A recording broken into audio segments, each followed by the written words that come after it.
안녕하세요. 메인스트리트 팟캐스트 18번째 에피소드입니다. 저는 고고이고요. 저는 판다입니다.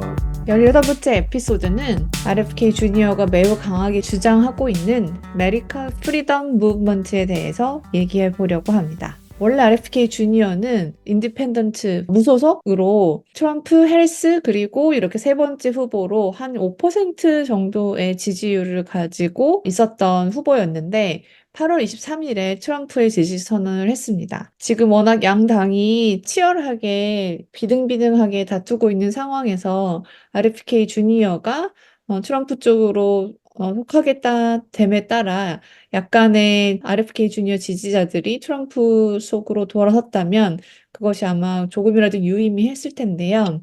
여기서 RFK 주니어가 강하게 주장했던 그의 의견을 지지했던 사람들이 어떠한 정책을 지지하는지에 대해서 한번 공유 드려보겠습니다. 사실 RFK 주니어가 코로나 때에 그 백신에 대한 반대 때문에 약간의 음모론주의자들에게 지지를 많이 받았고, 그 백신 반대하는 것 때문에 과학자들이나 이런 의사 전문가들에게 비판을 받았던 인물이기도 합니다. 하지만 전반적으로 공공적인 연방정부가 헬스케어에 대해서 제대로 다루고 있지 못하다라는 문제의식을 되게 공론화한 것이 저는 의미가 있다고 보고요. 뒤에서 점점 더 말씀드리도록 하겠습니다.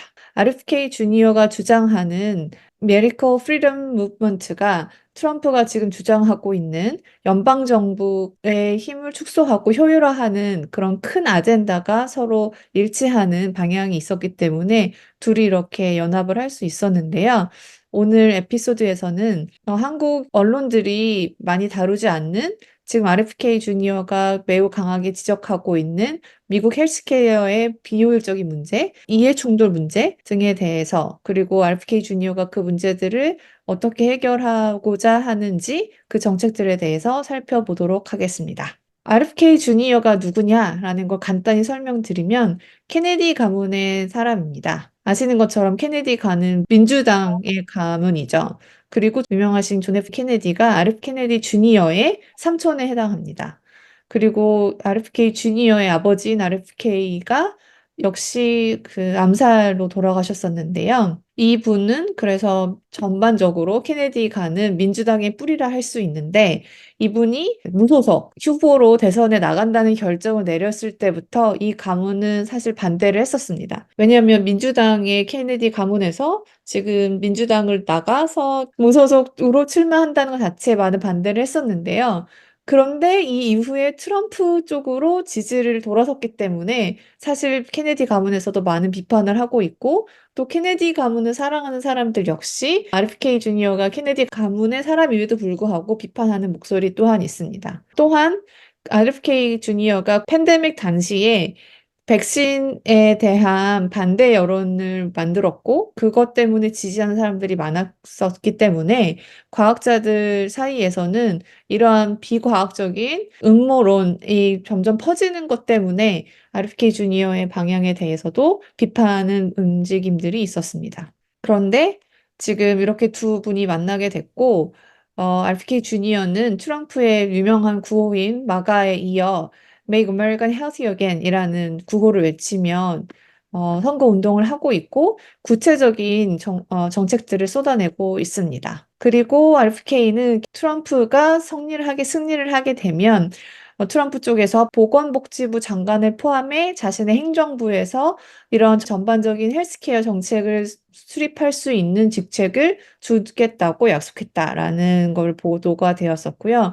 이렇게 된다고 하면 이렇게 연방 레벨에서 광범위하게 전체 퍼블릭 헬스 케어의 정책을 입안하고 수정하는 역할을 할 것으로 기대되고 있습니다.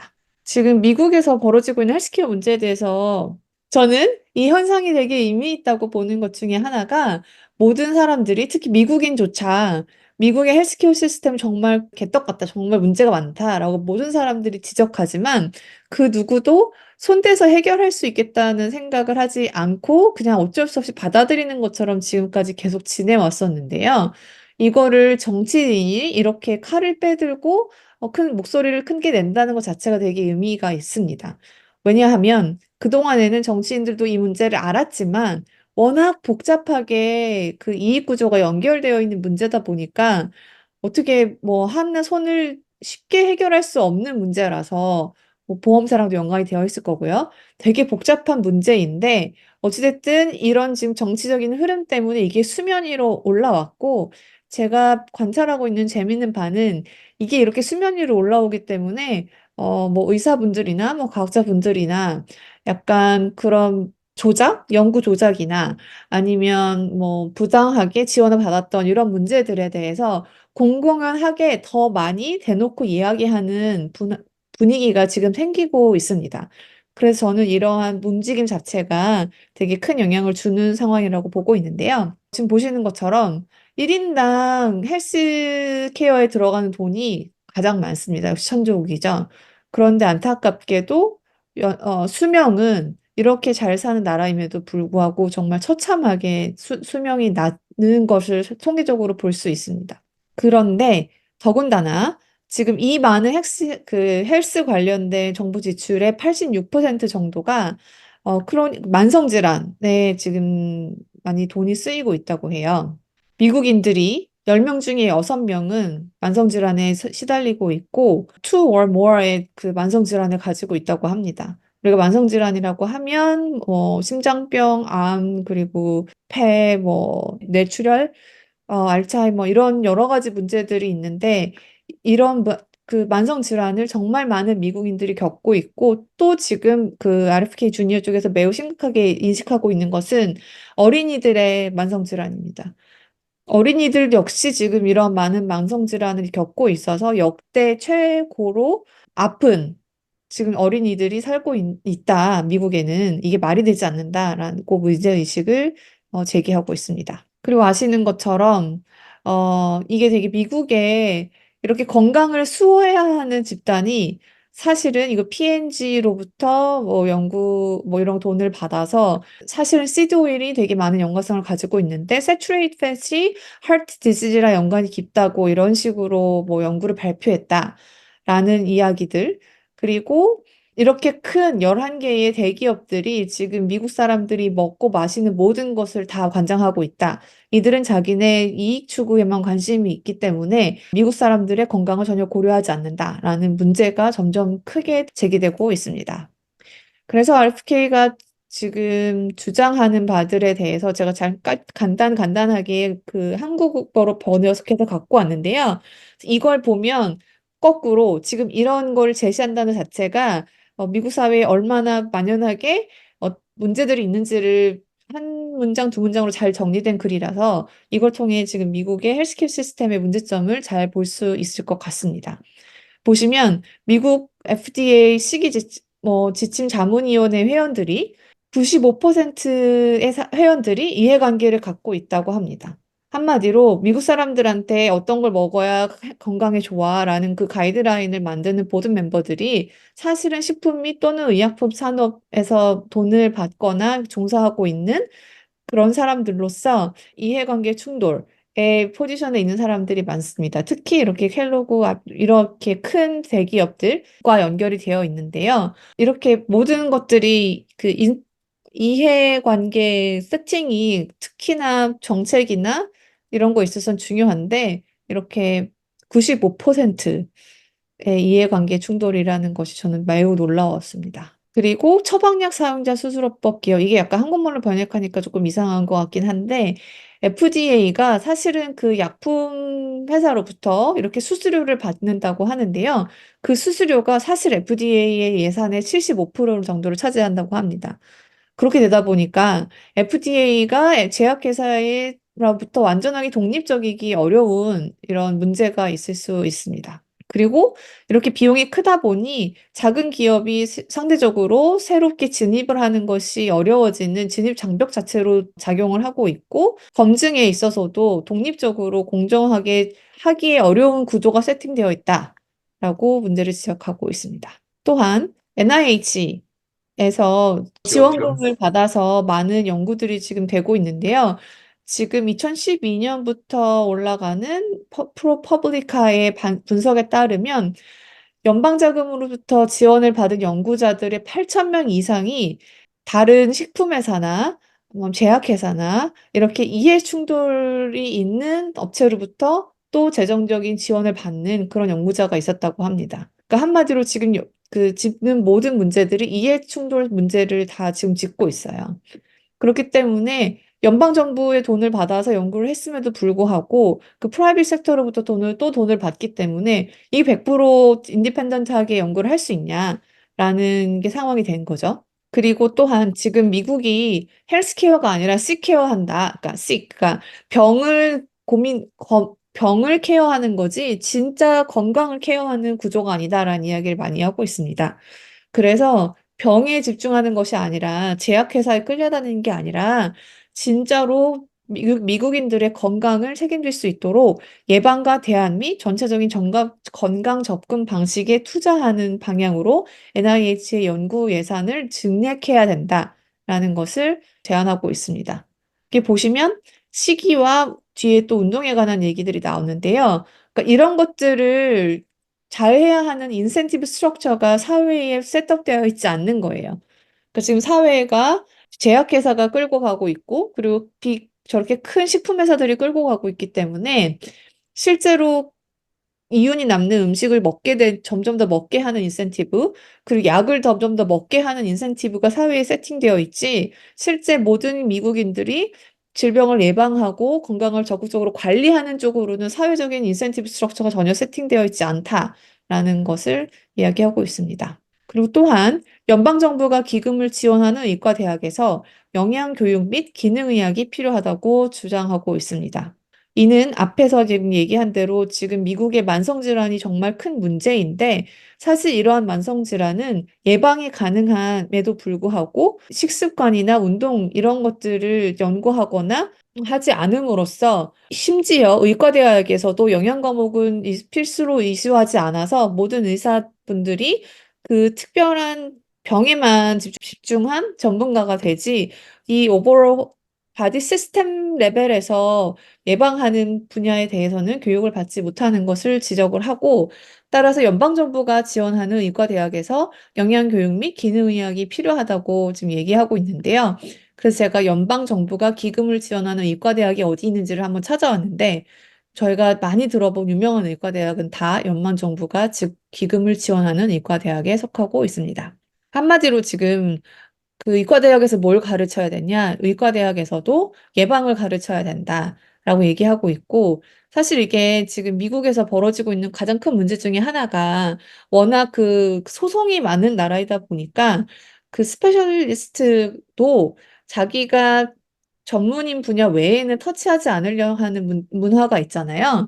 그러다 보니까 미국 사람들이 무슨 병을 얻었을 때 진짜 이 통체적 관점에서 그 진단을 제대로 받기까지 정말 많은 시간을 들이고 있습니다. 이게 한국과 정말 큰 차이가 나는 점인데 그런 시스템이 있고 한마디로 병을 진단함에 있어서도 그렇게 총체적으로 뭔가를 진단하기 어려워하는 문화에 있는 사람들이다 보니까 그거에서 한 발 더 나아가 예방에 관련한 영양에 관련한 그런 교육이 의과대학에서도 시행되어야 된다라는 주장을 하고 있습니다. 그리고 또 미국에서 재밌는 부분이 직접 소비자 제약 광고를 하고 있는데요. 한국에서는 이렇지 않다고 제가 알고 있는데 직접 소비자 제약 광고 가이드라인을 때문에 검토를 해서 대중이 직접 이렇게 약에 대한 광고에 노출되지 않도록 그걸 관리하자라는 주장을 하고 있습니다. 제가 여기에서 미국에서 재밌는 발견을 했는데 오젬픽 광고를 그렇게 해요. 그래서 예를 들어 오젬픽을 싸게 먹을 수 있어요. 이런 광고가 그냥 수시로 올라온다거나 그리고 또 저는 놀랐던 게 머쉬룸에 대한 광고도 쉽게 볼 수 있었습니다. 혹시 머쉬룸 알아요? 판다? 그 머쉬룸이 이 사이크델릭으로 많이 사용되는데 사실 이런 것들이 너무 아무렇지 않게 그 유튜브 광고였나? 어디 광고로 떠서 제가 되게 깜짝 놀랐거든요. 광고에 대한 제재가 없다. 네네네.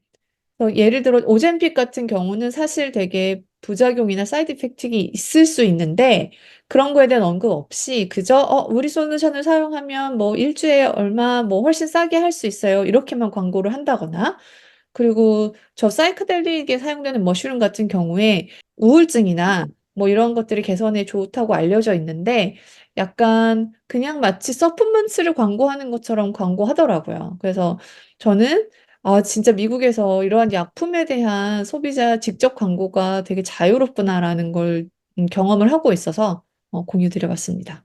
그리고 아시는 것처럼 독일에서 미국 대비 10분의 1 이하의 가격으로 오젬픽이 판매되고 있는 것 때문에 노보 노디스크 CEO가 와서 해명을 하기도 했는데요. 이런 것처럼 미국인들이 보험 리임버스 시스템 구조 때문에 국제적으로 봤을 때 비싼 약값을 지불해야 하는 구조적 문제에 처해 있는데 이런 것들 역시 지적하면서 손 봐야 된다라고 얘기하고 있습니다. 또한 이게 농약 및 기타 화학물질 사용의 기준을 재검토하십시오라는 이야기인데요.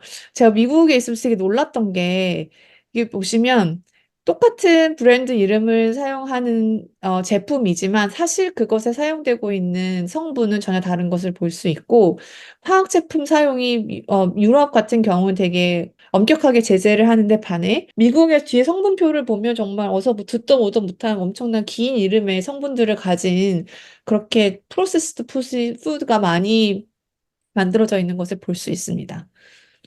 이게 다 극대화하기 위한 의사결정으로 볼 수 있겠죠. 그 제가 여기 추가해서 하나 말씀드리면 먹는 것뿐만 아니라 화장품에 대해서도 유럽은 되게 1378가지의 물질을 금지시키고 이렇게 스트리트하게 관리하는 데에 비해 미국은 상대적으로 좀 널널하게 관리를 하는 그렇게 관리하고 있습니다. 화장품에 있어서도 역시.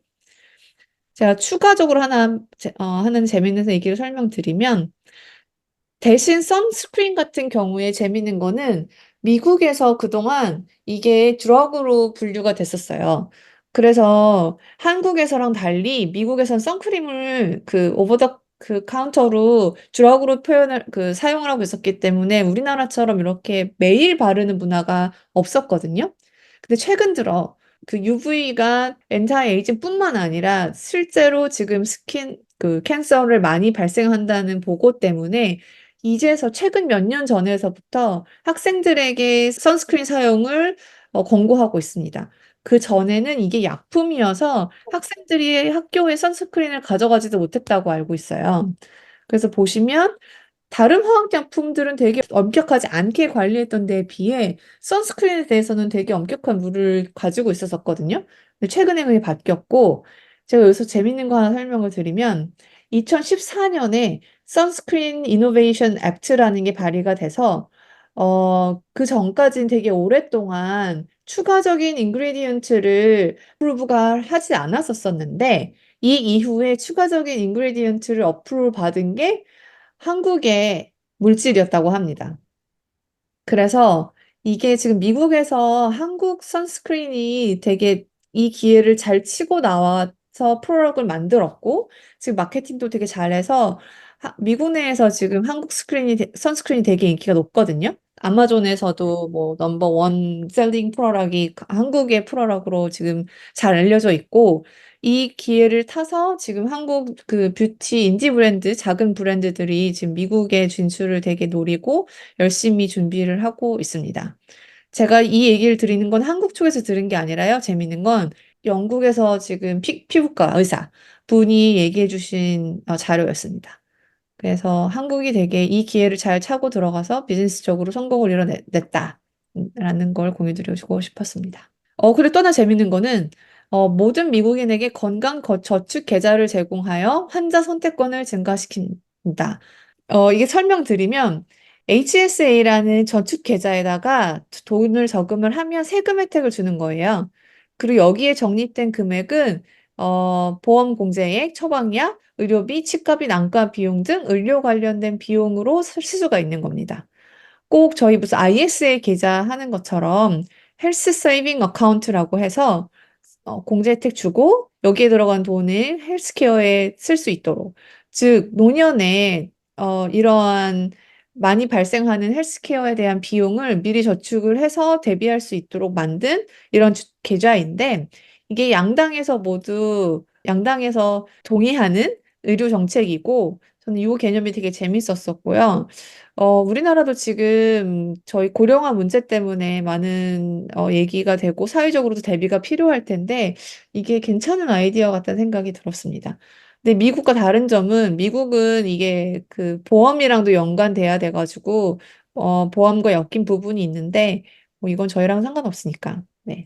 그리고 지금 미국에서는 저소득 계층에게 스탬프를 를 주잖아요. 근데 그 스탬프를 사용할 때 소다나 가공식품 등, 즉, 그 건강하지 않은 식품을 쓰는 것을 금지하는 그런 거를 제안을 했습니다. 사실 저렴하니까 건강한 음식이 아무래도 비싸고 그러다 보니까 그랬던 것 같은데 이분들도 건강한 음식에 접근할 수 있도록 그렇게 지원이 필요할 것 같습니다. 그리고 또 재미있는 것은 작물 보조금 개혁이라고 해서 지금 저희 시드 오일이 지금 건강적으로 되게 문제가 많이 되고 있는데 그 시드 오일이 사실 예전에 그 옥수수가 되게 과잉 생산된 것을 어떻게든 해결해 보려고 하다 보니까 만들어진 거라고 제가 알고 있어요.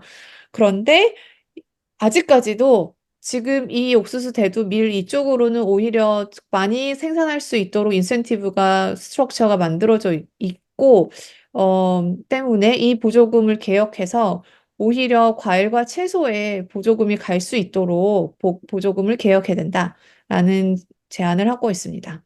마지막 정책인데요. 이거 재밌는 것 같아요. 새로운 대통령의 체력 기준을 제정하자라고 해서 시민들의 육체적 활력은 미국의 가장 소중한 자원 중 하나이다. 라고 해서 대통령 체력 테스트가 다시 실시되어야 한다라는 걸 주장하고 있습니다. 뭐 이거는 제가 생각했을 때 대통령 레벨 그리고 모든 정치인, 모든 미국인들이 이 건강과 체력에 대한 관심을 더 가져야 된다라는 것을 주장하기 위해 내놓은 것 같습니다. 그래서 저는 개인적으로 이 정책들을 보면 지금 미국이 어떤 헬스케어 물론 문제들을 당면하고 있는지를 잘 보여주는 것 같아서 가지고 왔고요. 지금 음식이나 식품, 그리고 제약, 그리고 화장품, 아까 제가 짚어드린 부분, 이런 부분에서 미국이 큰 방향의 정책을 바꾼다고 하면 미국으로 지금 저희가 많이 수출하고 있는 품목들에서도 아까 선스크린의 예와 같이 이 변화의 기회를 잘 잡으면 오히려 비즈니스가 폭발할 수 있게 되는 좋은 기회가 될 수 있지 않을까라고 생각이 들어서 이런 아이템들 보시면서 아이디에이션 해보는 것도 좋을 것 같습니다. 덧붙이고 싶은 것이나 한국의 사례나 공유해 줄 거 있을까요? 한국이랑 너무 케이스가 달라서요. 그러니까 미국만큼 사실 개판인 시스템이 없잖아요. 개판이지만 이제 돈이 몰리고 그로 인해서 이제 모든 새로운 혁신과 변화가 시작되는 곳이 또 미국 시장이기도 한데 제가 만약에 정책 입안자라면은 그냥 한 사람의 그 건강 사이클을 한번 만들어 볼 것 같아요. 예를 들면은 예방의학부터 시작해야죠. 예방의학은 평소에 뭐 잘 자야 되고 스트레스를 받지 않는 환경이어야 되고 잘 먹어야 되고 그리고 생활 체육을 다 해야 되는 건데 이제 미국의 상당 부분의 인구들은 먹는 것도 정크푸드로 먹고 그런 다음에 생활 체육도 안 돼 있고 그러므로 아파질 수밖에 없는 구조를 갖고 있는 거잖아요. 네. 근데 지금 더 오히려 발달한 거는 그 사람들의 생활을 어떻게 교정을 시켜서 맨 처음에 아플 확률을 줄이냐가 아니고 아프고 난 다음에 어떻게 돈을 많이 들여서 새로운 혁신적인 방법으로 쉽게 살을 빼고 치유를 하냐인 음, 거잖아요. 이거 자체가 저는 시장의 왜곡이고 사람 삶의 왜곡이라고 생각을 하는데 인제 그거를 어드레스하고 그 부분을 바로잡고 싶어 하는 미국의 정치인이나 정책 입안자는 없는 것 같고 또 그거를 뭐 정치인 혼자 맞상대하기에는 너무 버거운 일이기도 하고요. 그래서 역시 다시 한번 나오는 이야기지만 개혁은 혁명보다 힘들어서 이런 문제들이 더욱더 심화되는 게 아닌가 하는 생각이 들고요. 그런 면에서 이 RFK가 다시 보건부 장관이 된다 뭐 한들 미국 사람들의 근본적인 건강 형태에 큰 변화가 있을까 하는 생각이 들기도 하고요. 저는 사실 이게 정말 큰 나라잖아요. 그래서 짧은 시간에 그 방향은 이렇게 저는 수면화했다는 것 자체가 되게 큰 움직임인 것 같고 그 전까지는 다들 문제라고 지적은 했지만 이렇게 보험을 보험을 개혁하는 것도 사실은 아픈 다음에 그걸 해결할 수 있는 약이나 그런 치료의 접근성을 좋게 하는 거지. 이렇게 이런 전반적인 구조를 다 뜯어 고치자는 접근은 아니었었잖아요. 그래서 매우 파격적이긴 한데 그러다 보니까 '정말 이게 될까?' 라는 그런 회의적인 의견도 꽤 있는 것 같고, 그리고 정말 트럼프가 당선이 된다고 했을 때 제가 생각하기에 트럼프가 본인이 되게 건강해서 그런지 헬스케어에 관련해 지금 RFK가 주장하는 것처럼 이렇게 큰 개혁을 정말 끌고 나갈지도 궁금하고, 네, 그렇습니다. 사실 이게 아까 설명드린 것처럼 이 산업을 다 이끄는 큰 식품회사, 제약회사, 뭐 병원, 보험, 너무 많은 돈과 그 이해관계가 얽혀 있는 분야다 보니까 저는 개인적으로 너무 그동안 문제가 심각해서 때가 지금 왔기 때문에 이런 것들이 수면에 올라온다 생각했지만 어떻게 풀어지게 될지 궁금하고 풀어졌으면 좋겠습니다. 한국은 요즘에 어때요? 그 뭐야, 의료. 의사 파업 음. 개판인 상황이 이어지고 있는 것 같은데 저는 의사들이 똘똘 뭉쳐서 이제 계속 정부와의 대치를 이어갈 거라고 생각을 했는데 네. 지금 의사협회와 전공의 협의회의 균열이 약간 감지되고 있는 것 같아요. 그래서 이게 오래 버티는 자가 승리하는 게임이 되는 거라면 정부가 약간 조금 더 승기를 잡지 않았나. 근데 그와 관계없이 이제 대통령의 지지도는 계속 추락을 하고 있는데 오히려 대통령이 지지도에 연연하지 않는 모습을 보여줌으로써 음. 이 의대 정원 늘리는 거라든지 의료 개혁에 있어서는 정부가 확실히 밀고 나가는 정책 변화를 보여주지 않을까 하는 생각이 들기도 하고요. 저도 그 의사 정원을 늘리는 거에 대한 방향에 대해서는 동의를 하는 바인데 그 방법론에 있어서 너무 아마추어적이었고 민주적이지 못했다라는 생각을 하거든요. 네. 근데 결론적으로는 옳은 방향이라면은 지금 이 윤석열 정부가 그냥 뚝심으로 밀어붙이는 모습도 결국에는 의사단체들의 항복을 받아낸다면 나쁘지 않지 않은가 하는 생각도 들고요. 근데 그 와중에 이제 주변에 아픈 사람들이 점점 보이잖아요. 종종 보이잖아요. 근데 그분들이 이제 병원 이용을 제대로 못하고 있는 게 보여서 그런 부분에 있어서는 '이게 꼭 필요한 희생이었을까?' 하는 생각이 들기도 하고요. 그래서 지금은 사실은 아프면 안 되는 음. 시기이긴 해요. 그리고 그 시기가 생각보다 너무 길어져서 음. 우려스럽기도 하고요. 이게 아프면 안 되는 게 뭐 내 맘대로 되는 것도 아니고. 그러니까, 네. 그러니까. 평소에 건강 관리를 잘 해도 아플 수 있는 건데 예. 네. 그래서 평소에 헬스케어의 중요성이 다시 도모되는 시기죠. 시케어가 아니고. 네. 아픈 다음에 케어하려고 하면 늦으니까 미리미리 챙겨야 되는 거죠. 뭐 이거 제가 그쪽에 관심이 있어서도 그렇지만 모든 이 선진국들이 지금 다 그 노령화 사회로 가고 있기 때문에 이게 그 국가 재정이 못 받쳐주는 것뿐만 아니라 그 개인이 나이 들어서 건강하게 살기 위해선 정말 지금 젊었을 때 관리하는 방법밖에 없고, 그것이 결국 나라 경제에 가장 도움이 되고 젊은 세대에게도 가장 도움이 된다라는 게 이제는 뭐 그렇게 하는 게 더 좋다의 문제가 아니라 여기서 지금 보는 것처럼 미국도 그렇게 해선 더 이상 지속이 불가능한 경제적인 문제가 매우 수면 위로 떠올랐기 때문에 더욱더 사람들의 동의를 받는다고 저는 생각하거든요. 바뀔 수밖에 없지 않나. 속도의 문제라고 보고 있습니다. 그러면 이번 에피소드 잘 들어주셔서 감사하고, 이게 올라갈 때쯤에 미국 대선이 아마 대선 날이거나 아니면 그 전날 그쯤이 될 텐데요. 대선 결과가 어떻게 나올지 개인적으로 매우 기대하고 궁금해하고 있습니다. 그러면 이번 에피소드도 들어주셔서 감사하고 다음 에피소드에서 또 뵙겠습니다. 감사합니다.